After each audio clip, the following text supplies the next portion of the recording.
Hello, everybody, and welcome to episode 24 of the Capitalist Corner. I am your host, Mark Pellegrino, also the chairman of the American Capitalist Party, along with my co-host and co-chair of the American Capitalist Party, Michael Liebowitz. What's up, Michael? Well, I'm doing well here, and I'm seeing we've already got a question in the queue over here. Oh, great! So we're ready to rock and roll. Once you're ready. Make sure that person with the question has already liked what's going on here, even though we haven't even begun. No, but you're gonna like it, and so you have to like it ahead of time. You might forget. Okay, I'm gonna click on comments as well, so I can see some of these things too. You didn't even have the comments on yet. No, I don't. I leave that to you because I can't turn your comments on. No, I don't leave it to you to turn my comments on. I'm boomer adjacent. I'm not that much of a boomer. I see that I can click on comments. I leave it to you because I feel like you're looking at the comments while I'm talking and not paying attention to what I'm doing. Sometimes it's an accurate observation. I try to make as accurate observations as I can, my friend. So beats inaccurate observations, I suppose. It does, except when your partner only hears one word of your observation, then things get a little sketchy. Dude, when those shattering hegemony guys, if they ever get a hold of the audio here, you called me your partner, your companion. Oh Lord. Breaking news: Pellegrino and Michael Liebowitz marriage to be set in April. I don't know. Yeah, they'll do something really. Man, that'd be a big win for me.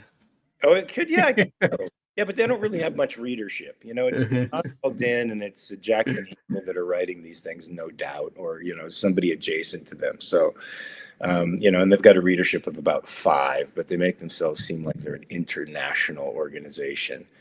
Hey, man, the first article we're going to get to, it's going to be super controversial, especially for the fandom of Supernatural. But we got to answer questions first. It's Question Friday. Oh, that's right. Okay, good. So oh, my goodness. Right. So you're right. You're right. Go ahead. Answer the question. So you're right.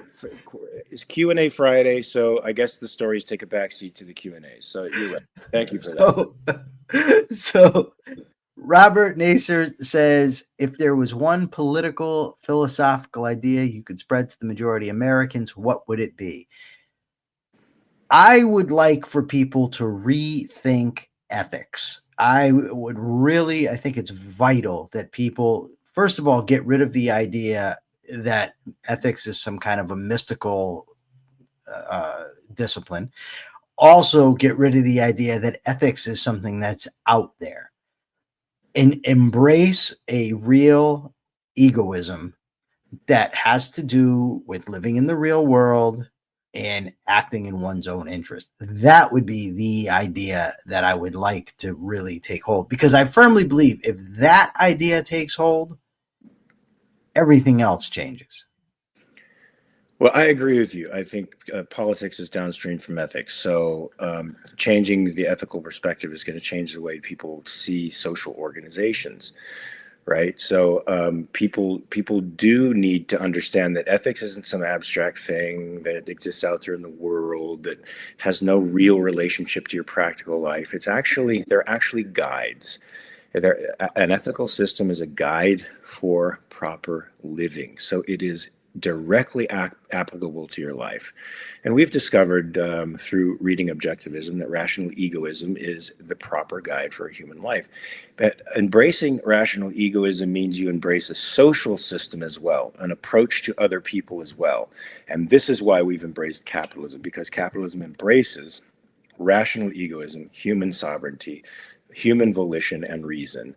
And those are the things that we think should rule social ethics. So that's a great question, Mr. Nasir. I got a great announcement. Oh, yep.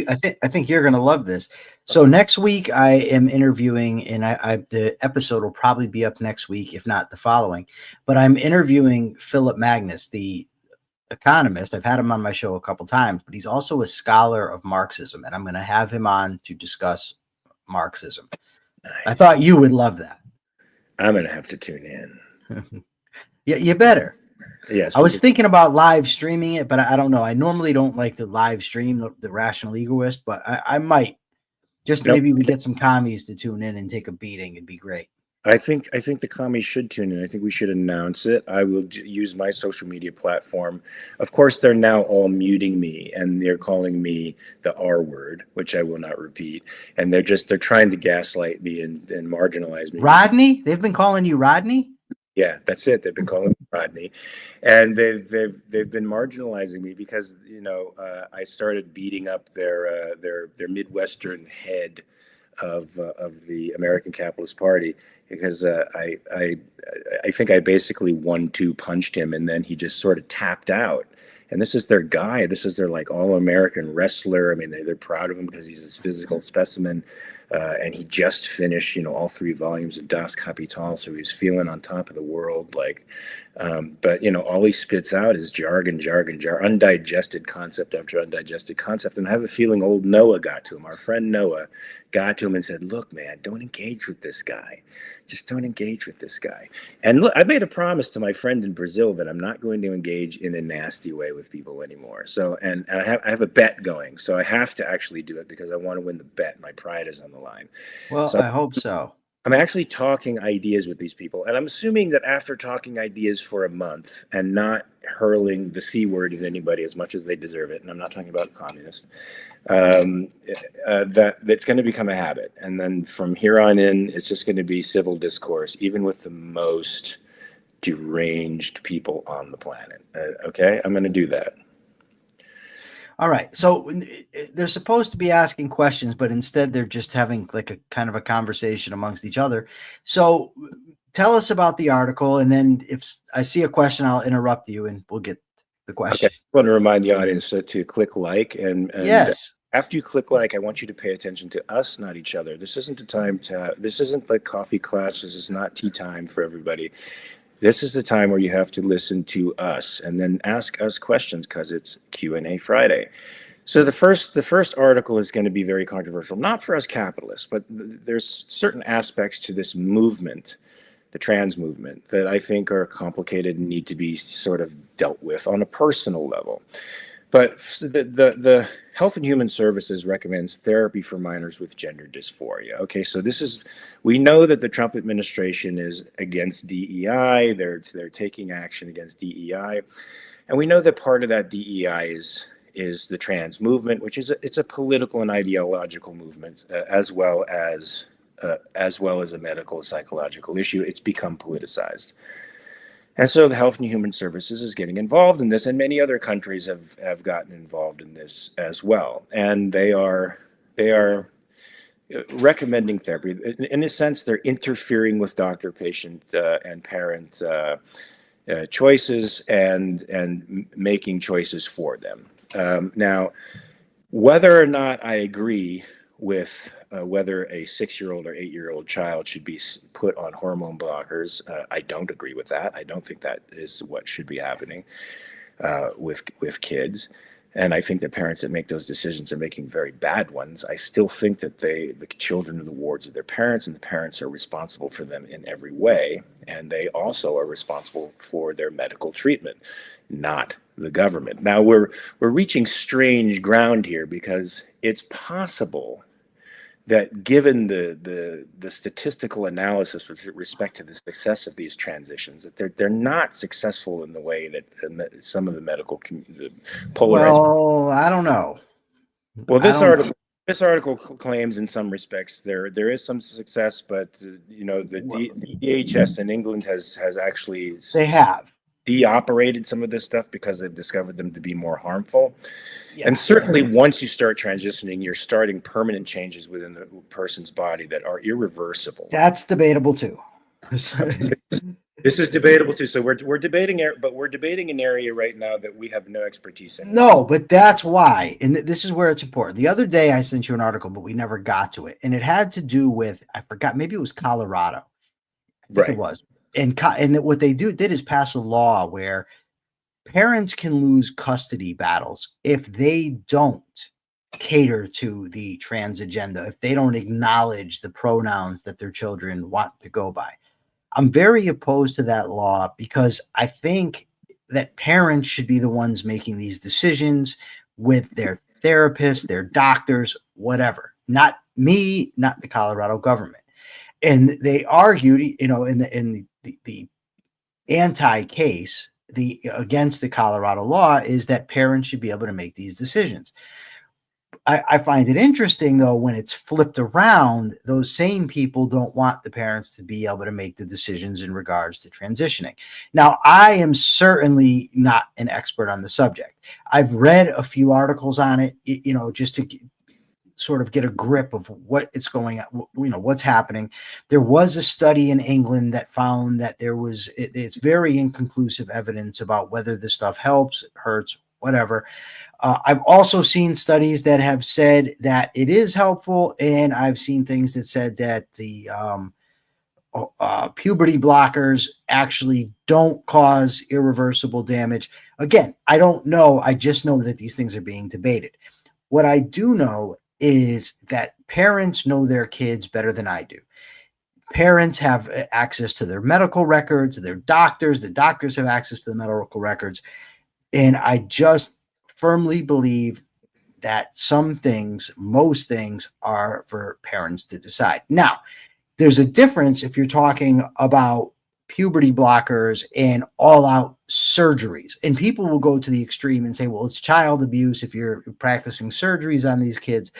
But from what I know, and somebody can correct me, like I said, I'm not an expert by any stretch of the imagination, that's not happening, right? You're not giving surgeries to 8-year-olds.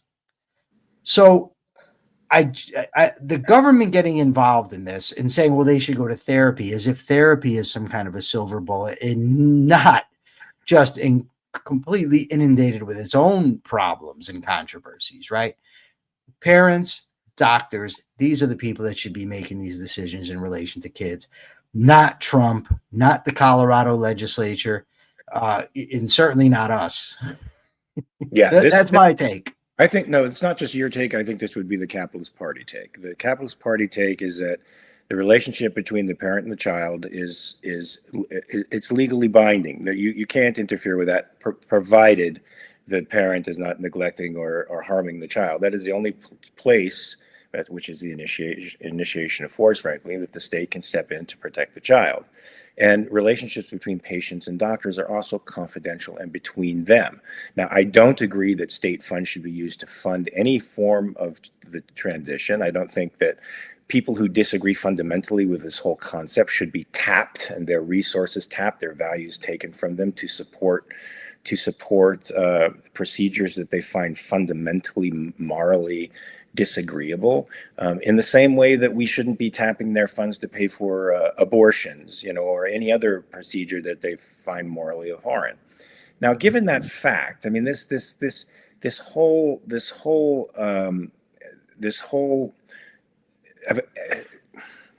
movement, because there's nothing else to call it. It's a movement, has become highly political. And so it's composed of many, many facets to me.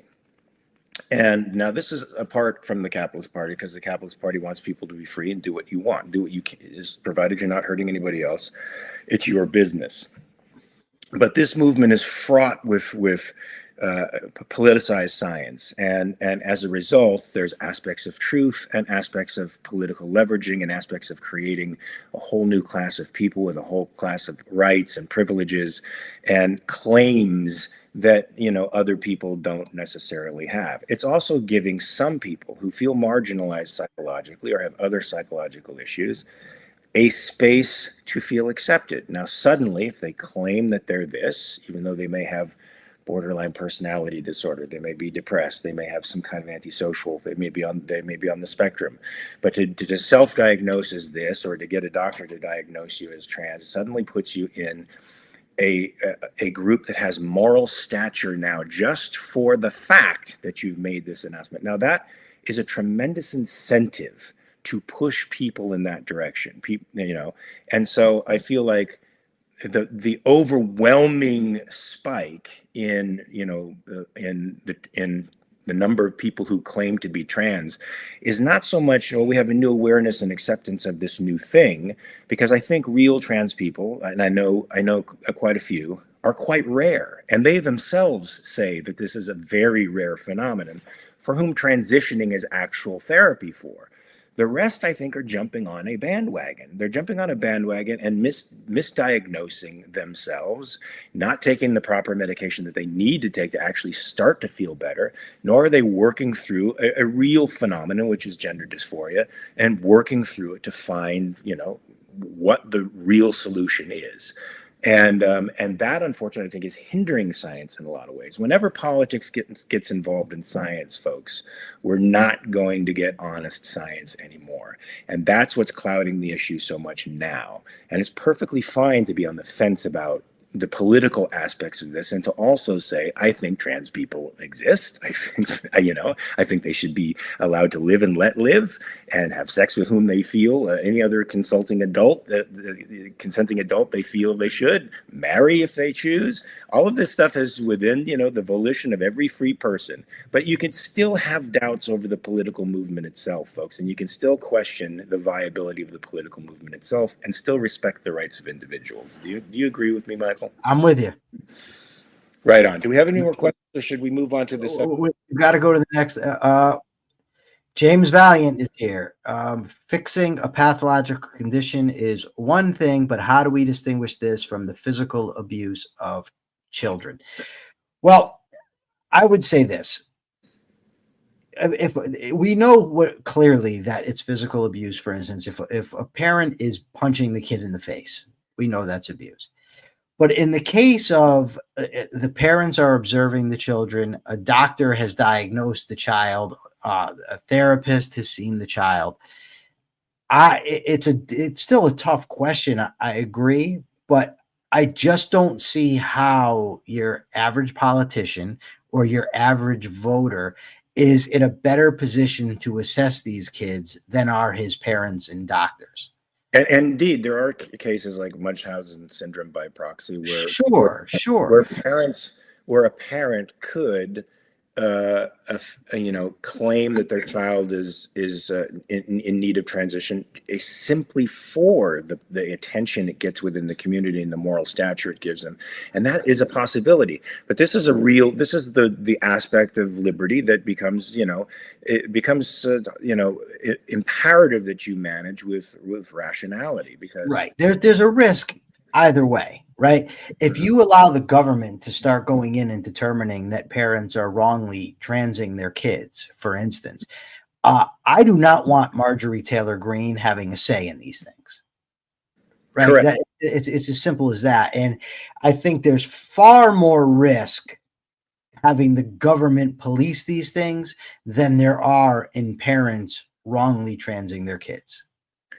I absolutely agree. That's true, because the government is taking a universal power and extending its power, and that extends to every single person in the United States. Yes. It can now interfere with you on all kinds of different levels because we've ceded this level of power to them. And that's not the case with individual parents and their own kids. They can't do that to your kids.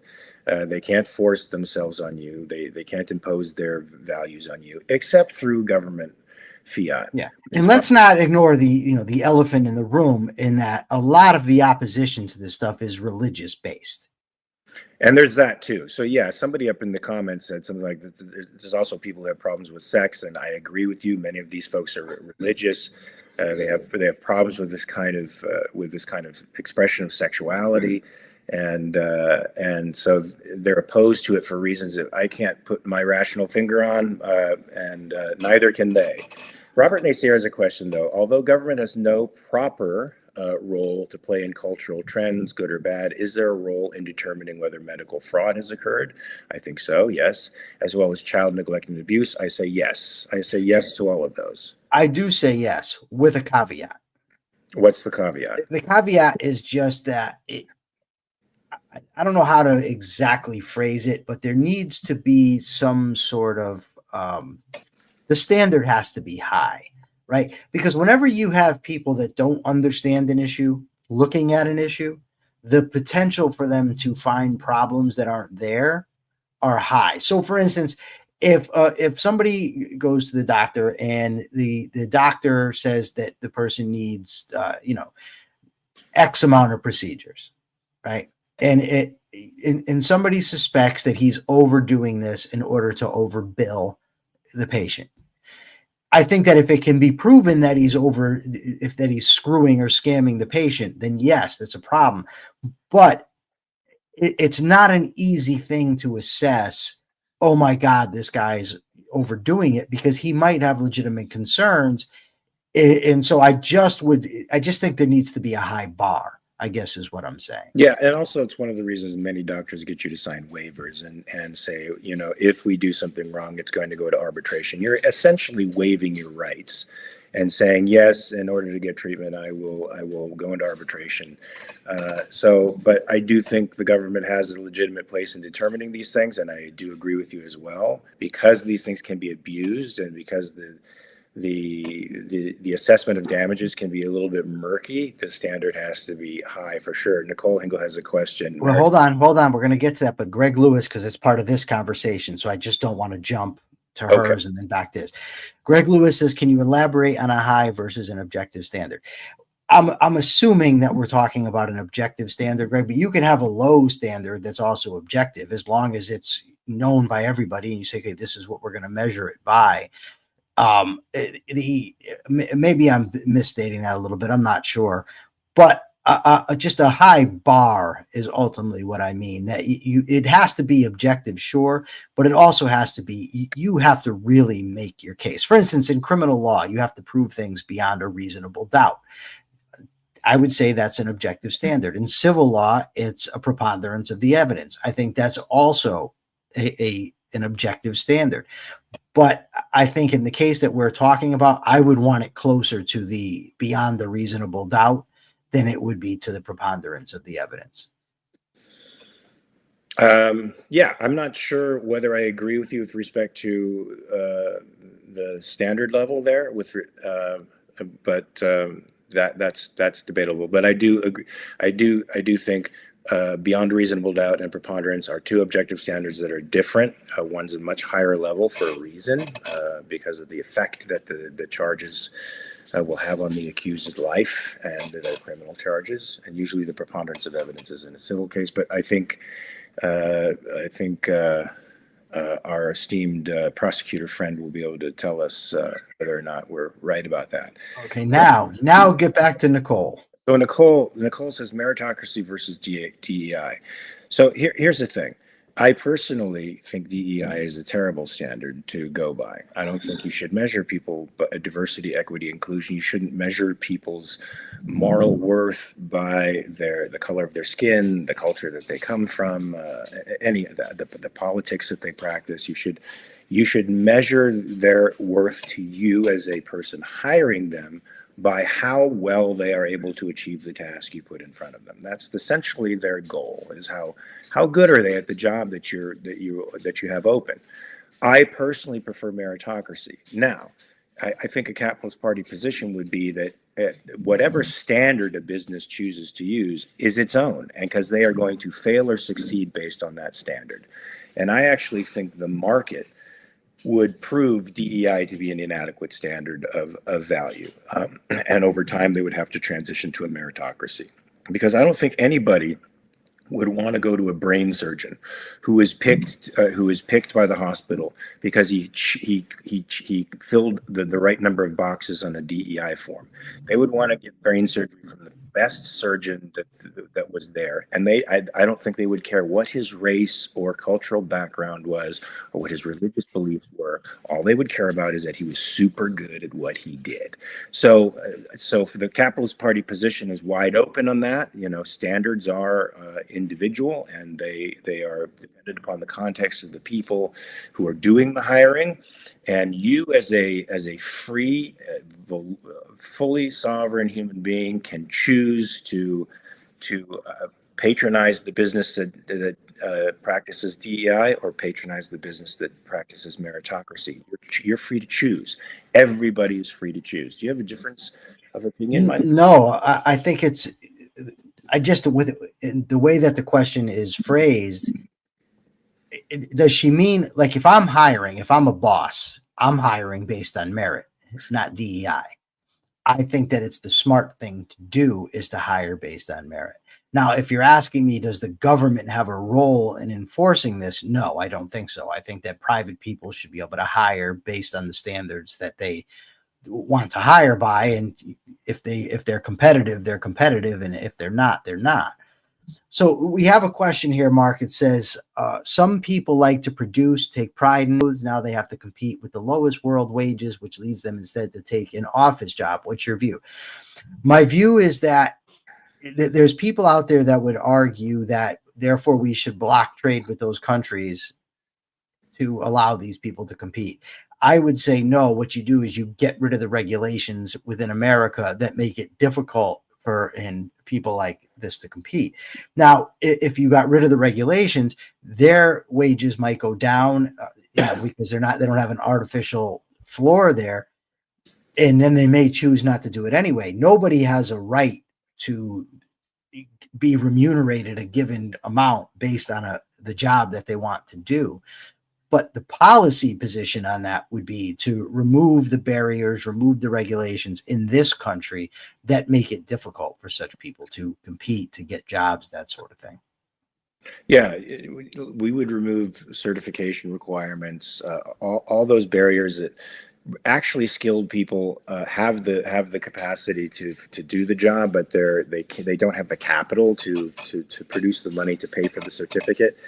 One perfect example is my stepdaughter had to get these, didn't have to, she wanted to get these braids put in her hair, and there was a person in the apartment complex who knew how to do that very well, but she didn't have the beautician certificate, which cost somewhere in the neighborhood of $5,000 to get, but she could do the job just as well as anybody who was in a salon.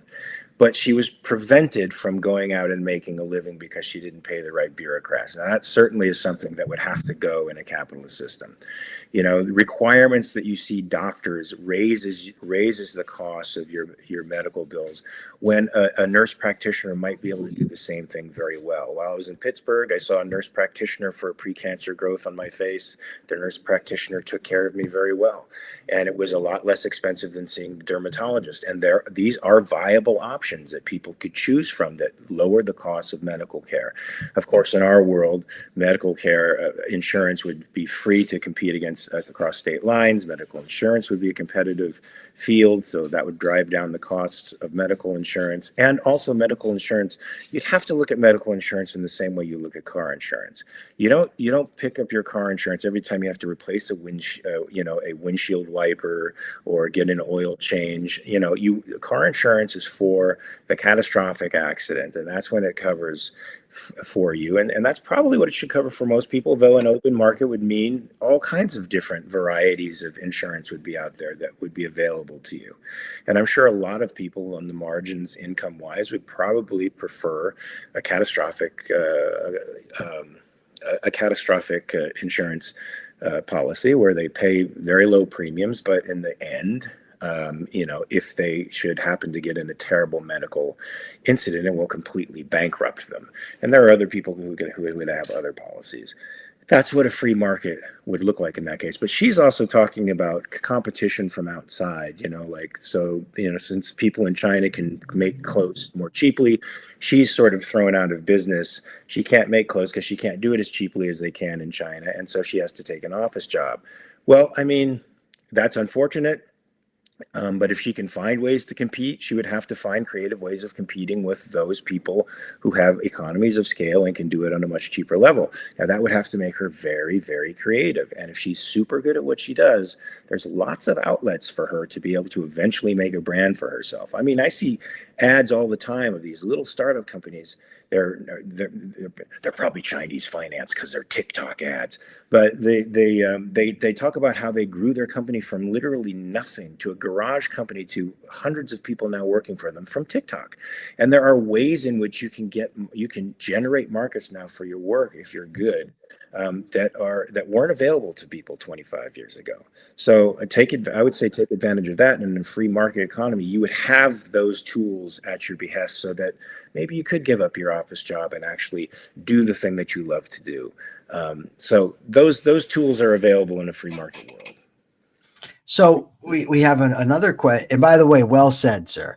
Thank you. And Kat Sterling wants to know, what are your views on universal health care, by which I assume she means government provided health care. I obviously I'm opposed to it. I mean, it requires forcing people to get health care they may not want. It requires forcing other people to pay for other people's health care, that sort of thing. But I'm also woefully familiar with how horrible it is, because in prison, what we have is government provided health care. And it used to be free. And when it's free, what ends up happening is guys go to medical for every little thing, every sniffle, headache, whatever, they go to medical. They also go down there because they want to scam for this or that, get a knee brace, whatever. And you end up with a situation where it takes forever to get seen. When you actually have a problem, you go sit in an uncomfortable waiting room surrounded by people that are all waiting also. And the service is awful because the doctors are overwhelmed, the nurses are overwhelmed, and this happens over and over again. And there's a very easy reason for it. When you keep the supply of something the same, but artificially lower the price, you're going to have a rush for it. And when that happens, you're going to end up with shortages. Imagine, for instance, if suddenly they were to announce, we are now going to give away computers to everybody that wants one, or iPhones. Let's go with iPhones. iPhones are now going to be given to everyone that wants one. The government announces that. Well, the first thing that happens is everybody's going to run out to get one. The second thing that's going to happen is Apple's going to stop producing them because they're not going to produce iPhones for free. There's nothing to be made for it. So you're going to be stuck with a very limited supply and an excessive demand that now an artificially low price, in this case free, and you're soon going to run out of iPhones. It's the same thing with healthcare. You're going to have the same dynamic. And interestingly, once the prison, they made us go to a copay. The copay was $3 you pay to go to medical. Just putting the $3 copay cut back on people going to medical. Not a lot because it's only $3, but just the $3 did slow it a little bit. So that's my take on it, Mark. What do you got to say?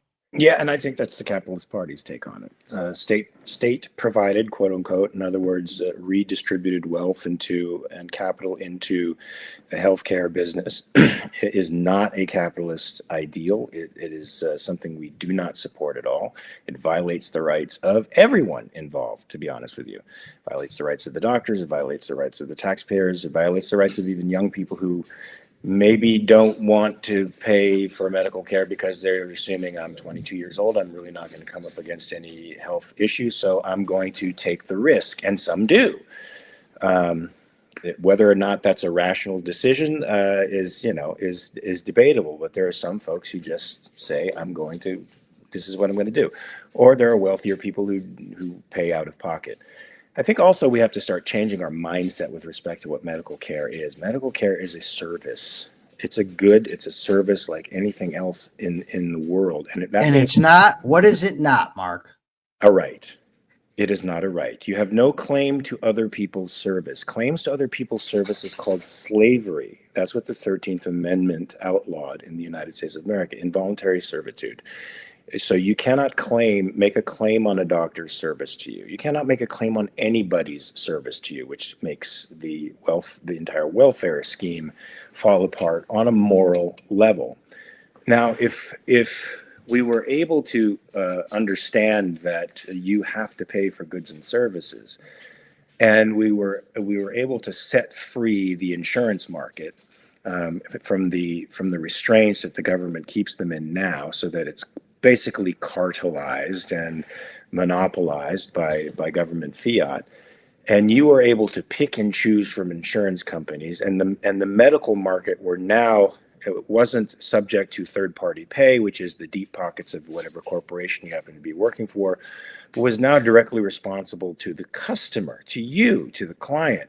Prices would drop precipitously. I mean, Ashley Rizzi also talked about tort reform. Of course, there needs to be tort reform as well, because that makes medical costs unreasonably expensive. But look, 51% of every dollar spent in the United States on medical care is through the government. So they are the problem. And, you know, we also may be more, there's also more issues with the American people, partially caused by government too, but partially caused by bad choices, but certainly incentivized by government. That gives us greater health problems. We drive faster, we drink more, we eat more. We have certain chronic disease states now, partly because of our diets, partly because of our lifestyles, that raises medical costs. And the last thing you want with these sick people in the world is to centralize power even more in the hands of the government. What you need are innovative solutions to these problems, which can only come about through a free market in medicine. Free market medicine means you choose, doctors choose, everybody is free to choose. Nobody is anybody else's servant. Bravo. Or I should say slave, because the doctor does serve you. He does serve you, and he wants your life to get better, but he's doing it voluntarily, so he's not your slave, he's your servant. All right, we have no questions. Do we have another story, something to talk about? We do. So the White House is accusing Amazon of, quote, hostile and political action over rumored tariff disclaimer. So apparently Amazon wanted to place on packages the amount of a tariff that particular product was subject to. Now they're saying this is not true, or it was only for a certain aspect of Amazon that they were considering it, but they got blasted by the White House. Now, I personally thought full disclosure was sort of a good thing. I sort of want to know how these tariffs are making my products more expensive, to be honest with you, and for them to reveal that kind of thing it is a kind of political pressure, but it's a good political pressure. It's opening our eyes to what the tariffs are actually doing to us, what kind of impact they're having on us in an objective way. Now, the article goes on to say that it's difficult for them to actually make these kinds of objective determinations because of the nature of the supply lines and stuff. But still, I mean, to get a rough idea is still to put us on a more objective track with respect to how damaging these tariffs can be.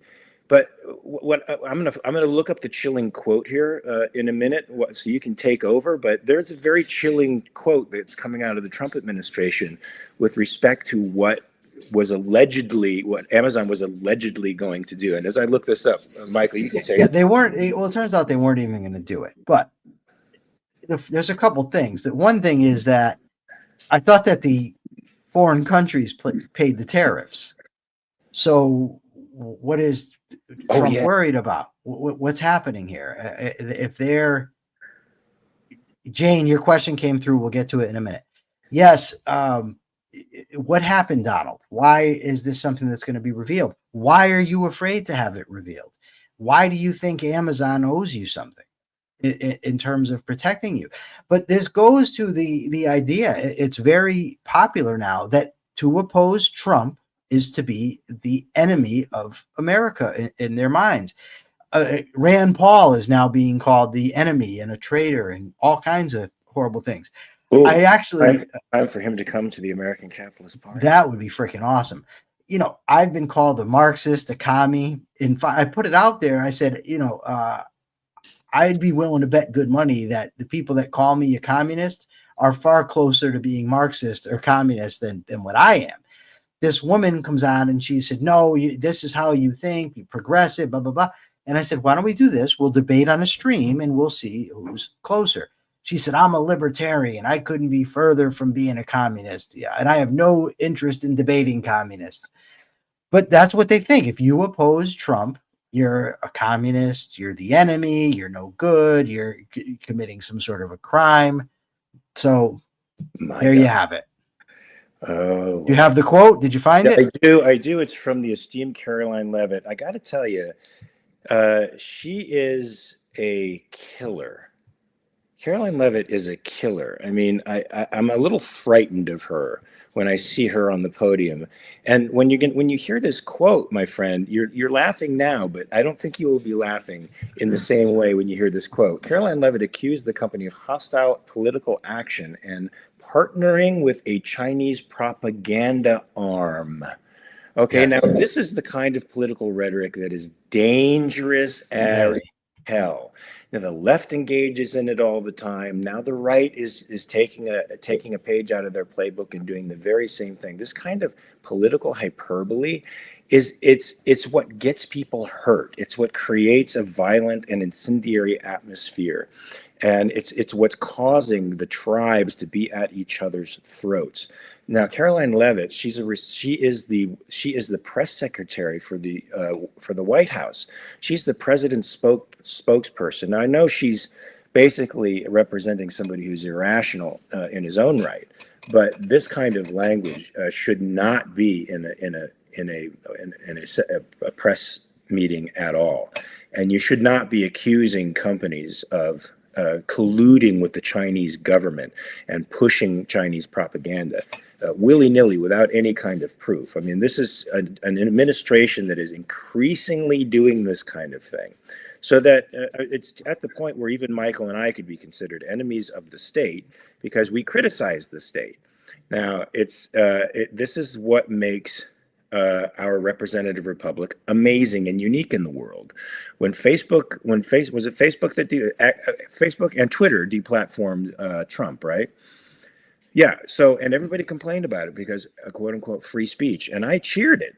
Now, not because I disagree with Trump, but because a private citizen and a private company could actually disempower the most powerful human being in the world. That is something you do not want to lose, folks. You do not want to lose control over your government. You are the people the government is supposed to serve, and they serve you by protecting you from force, and they shouldn't be speaking the kind of language they're speaking now because it's incendiary and it produces violence. Well said. Thank you. Do we have another You're question? you were on fire today. Let me just I am. compliment you there. Yeah. Thank you. Very, very well said. Well, we have this will segue into the next article that we have, which is super scary too. we have this question. Good. From Jane. Jane says, what are your thoughts on those who are fully incapable of working, such as fully paralyzed or extreme CP? I assume she means cerebral palsy, but I'm not sure, or any medical issue that prevents them from working and contribute to society, where they are fully dependent on others to survive. Do you believe they have a right to life and help? I do not believe they have a right to help. A right implies that somebody else has to provide it for her. So that would mean that there's an obligation or a duty that's imposed on somebody else that has to take care of her. Now, do I think that people should help her? Sure. I think that when people are unable to do for themselves, it makes sense to help them. It's the nice thing to do. It's the right thing to do. But that's a far cry from saying somebody has an obligation to do it, right? Because now you're talking about her disability putting a claim on the time, effort, and intelligence of somebody else. And that no human being has outside of small children on their parents, that is. So no, I would not say she has a right to help. What say you, Senor Pellegrino? Yeah, I mean, it's really hard to deal with a topic like this, given the dominance of altruism in our society, without sounding like you're a heartless creep.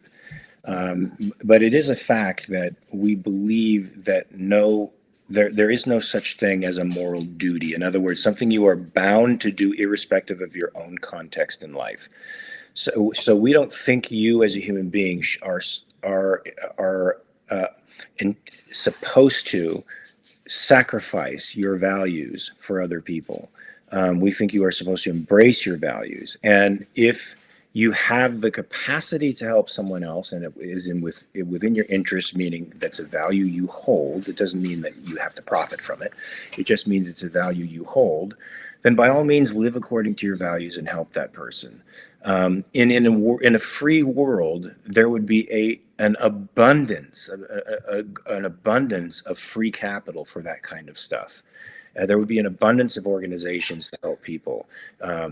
I know I did hospice, AIDS hospice for years, and I did hospice for cancer patients on my own. I just went and did this stuff because I felt something for those communities, because my mom and my grandfather died of cancer. I was very close to lots of folks in the mid 80s. I was almost 85% of my friends were gay, and they were they were very intensely affected by the virus at the time, which at the time had no cure. And so I decided to join up to the Chris Brownlee Hospice and see if I could help people. And there are, America is a notoriously compassionate towards its own and towards the world, and is one of the most charitable nations in the world. Now imagine if they had all of their resources, instead of having 50% of them siphoned away for government programs. Imagine if they had all of those resources. Now all that capital could be diverted to those uses that are now they're incapable of going there. So I think these folks would find a home in charity. Now, let me just tell you a quick anecdotal story. So I have a cousin. When he was 6 years old, he was hit by a van, and it gave him a traumatically induced cerebral palsy. So he had very much the effects of cerebral palsy physically and mentally. Now, his mother, she's a grifter, to be honest with you. She gets a stipend from the state as his official caretaker. Now, what she would do at the time that my grandmother was alive was she had my grandmother staying at the house, and my grandmother took care of my cousin while she went out and did whatever she wanted to, but she still received the stipend from the state, and probably my grandmother's Social Security check at the same time. This is a situation I tried to remove my grandmother from, but she refused to stay with me. Not because she didn't like me. I think she was afraid to leave, to be honest with you. And I told her, I think you're afraid to leave, but come with me. Don't stay here anymore. Well, now my aunt still receives money from the state. Now that disincentivized her to make my cousin a free and independent person. So she could have helped him to develop, put him in a house, a community with other people who had the same types of problems and illnesses, and he could have become self-sufficient and lived on his own. And now he's not in that position. And he's in his 50s now, and he's totally incapable of taking care of himself because of what she's done to him. So to me, the state provided a perverse incentive for her to keep this kid from developing into a fully independent human being. Now, his independence would have looked different from yours and mine because he was very, very severely disabled, but he desired to be free. He wanted to go to these homes. He wanted to go to school. There were things he wanted to do that would have helped him immensely as a human being. It would have given him a dimensional life that he now can't have because of perverse incentives provided by the state.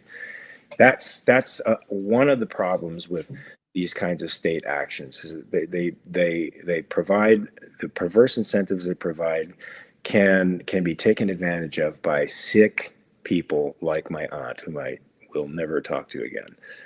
Anyway, so that's just an anecdote of the perversity that the state causes in situations like this with disabled folks, and how much stronger I think they could be with independent people who willingly and freely give their resources to folks to help them out. I think there's an incentive there to empower people who are disabled, not to disempower them.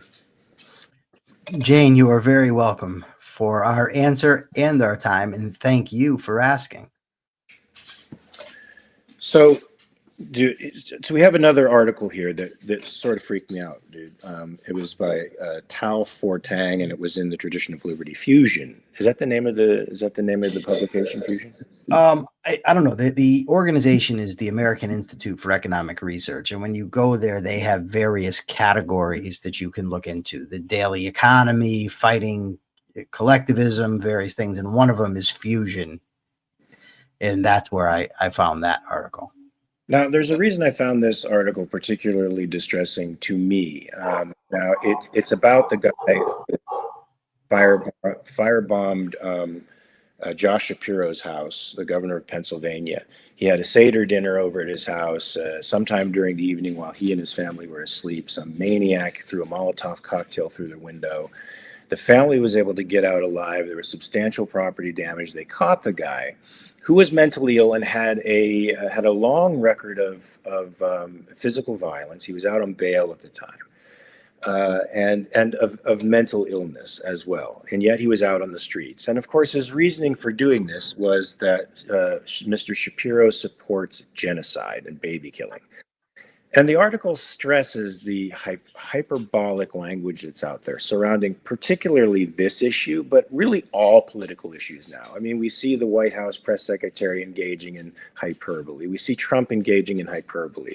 We see the left engaging in hyperbole. And when we see the pro-Palestinian movement saying the worst possible things, it's all hyperbole. It's intended to create an incendiary atmosphere and to incite people to, well, what they would say is action, but what we see is actual violence. And this is a very dangerous, this is a very personal thing to me. It's a very dangerous, but it's a very personal thing to me because I have been on the receiving end of death threats because of my support for Israel. And the hyperbolic language that people subject supporters of Israel to, you're a baby killer. Keep supporting baby killers, genociders, ethnic cleansers, all this stuff, which is not true. If you know anything about the history of the region or even the current conflict, it's just simply not true. It's totally irrational. But when they see you as that, they are able to dehumanize you. And when they're able to dehumanize you, anything they do to you is permissible. And so these people, for instance, I just got announced to this convention in Sao Paulo, Brazil, and the first people on there were people who called me a racist, transphobe, homophobe, blah, blah, blah. They just went on with all these terrible... A variety of phobes? A variety of phobes. But check this out. One of the things I used to prove that I was a racist was a tweet that I had sent a while back where I said, the Palestinian people should be made as uncomfortable as possible. Now, that comes from a fact. It comes from the fact that the Palestinians started a war. And the only moral obligation on the part of the Israelis is to end the war as quickly as possible. And that has a twofold goal. The elimination of Hamas as a political power completely. That means not paralyzing them for a time and having a ceasefire where they can regroup and retrench and then murder more Jews. That means taking them out completely so that they are done, gone, like the Nazis, gone. And also the return of the hostages. Now, neither of those have been, of those missions have been attained because Israel has been restrained in its attack on Hamas, for the very reasons that this hyperbolic language is dictating the moral tenor of the debate, and it's leading the way, so that they're basically hamstrung and paralyzed from actually defeating an enemy that wants them dead and has genocide in their own charters. So even though I think my perspective is, yes, the only way the Palestinian people are going to have a come to Jesus moment is if they're made so extremely uncomfortable that they realize their position is untenable, that life under the ideology that they've been living for the last 25 years leads to death and destruction. When they realize that in no uncertain terms and give it up and embrace civilization again, the war is over. So that's where that's what the intent of my tweet was. But this simplistic, probably teenager, took it to mean that I was I'm upset at a particular race, or that I'm guiding my ire at a particular race. Now, this despite the fact that I campaigned for Mr. Badawi, who is in prison in Saudi Arabia for 10 years and subject to 1,000 lashes for speaking out for women's rights, and that I'm a friend of his entire family who are living in Montreal right now, while he's still under a travel ban in Saudi Arabia.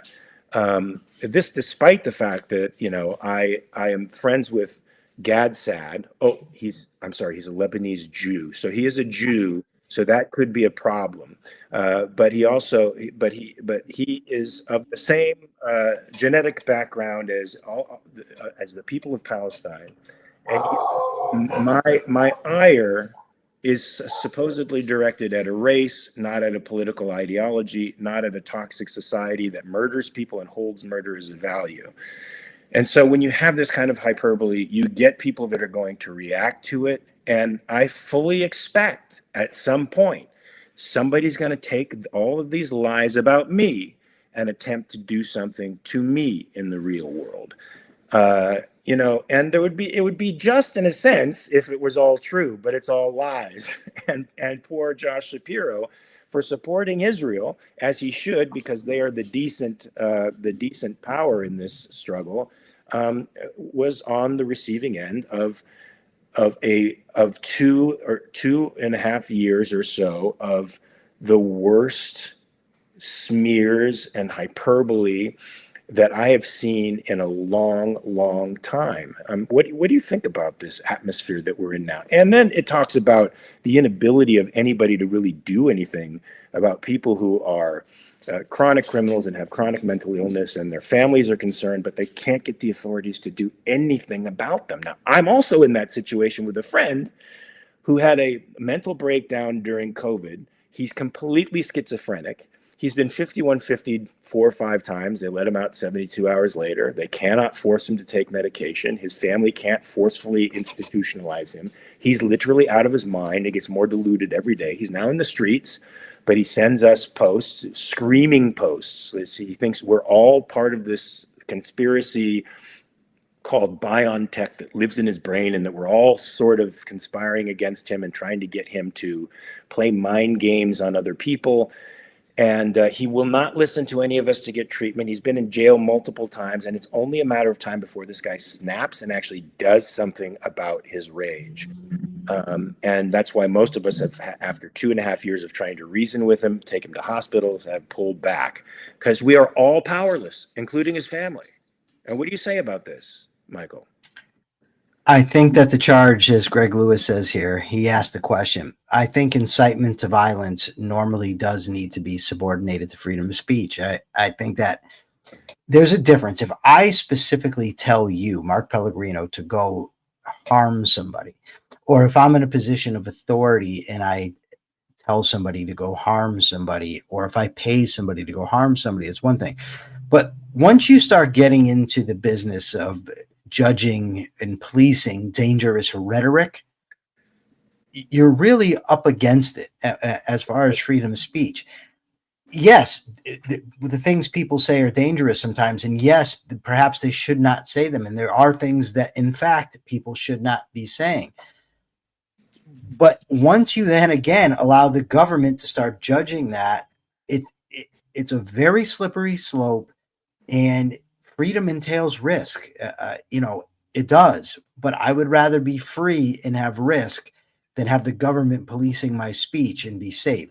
I spent a quarter century in a place where I was relatively secure. I'd have rather been free and have risk. That's how I look at it. The other stuff, though, and it's a shame we don't have a lot of time to get into it, because I think you and I may be clashing about some of the issues that he raises about people being out on bail, or the mental health stuff. Though that stuff makes for some very good conversation. Perhaps if we aren't overwhelmed next week, we can jump in on it, because I think we'd have some nice discussions. I think so too, because involuntary commitment is an interesting topic. It's something that the libertarians, of course, do not agree with. But because I think rights are based in reason, I think there's something to be said for it. So we would certainly have to talk about how one negotiates that wacky territory, because it's certainly one of those gray areas. And we probably should bring James Valiant in.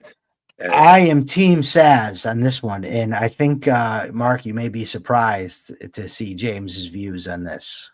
Oh, good. Well, wait, what did you say before? Team Saz, Thomas Saz. Anybody that's interested in this topic, I highly recommend Dr. Thomas Saz, SZASZ. He's written extensively on the subject of involuntary commitments, the right to suicide, The Myth of Mental Illness is his big book. Believe in the right to suicide, of course, but involuntary commitments, it's a slightly different matter. But I'm open to being convinced that I am wrong. Are you open to being convinced that it's your turn to give the capitalist thought of the day? I'm not open to being convinced that it's my turn. It is your turn. But I'll do it anyway. And the terrible part about it was that I had something for the capitalist thought of the day and then lost it in the confusion of talking about this issue. Yeah, folks, look, you have no claims on other people that they don't choose themselves. There is no such thing as a moral duty or an obligation that disregards the context of the other person. Those things don't exist. You are obligated to your values. And when we say that a person, when we talk about rational self-interest, we're not talking about a person who lives on an island and only goes after this atomized sense of the world. A person's values are composed of many, many things and many people. My family and my friends, my animals, my relatives, everything. They're all a part of my value system, and they're all a part of my value hierarchy. All of these are values that I seek to gain or keep and work towards and prosper and thrive. So one person working for his or her own values is a universe of human beings. So there's no, but those are all chosen obligations that I have placed upon myself, and nobody outside of those chosen obligations can make claims on me or you. So just remember that rational self-interest includes the totality of your values. It's not just some cliche version of self-absorption. It is the totality of your values, which includes other people, and that there is no such thing as a duty or a moral obligation that you cannot choose.